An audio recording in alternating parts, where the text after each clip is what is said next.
নমস্কার বন্ধুরা, সকাল সকাল বসে পড়েছি এক কাপ চা নিয়ে। এখন এটা খাবো, তারপরে শুরু করব আজকের টিফিন।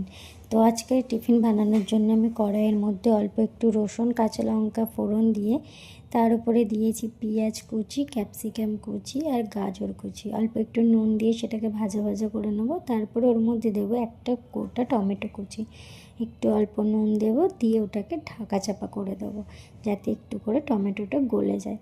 তো এখানে দেখতে পাচ্ছ টমেটোটা প্রায় গলে এসছে। ঢাকনা সরিয়ে তার উপরে দেবো একটু সয়া সস আর দেবো একটু টমেটোর সস। তোমরা চাইলে এখানে চিলি সসও অ্যাড করতে পারো, বাট আমার ছিল না তাই সেই কারণে আর দিলাম না। তারপরে তার মধ্যে দিয়ে দেবো একটা গোটা পাস্তার মশলা।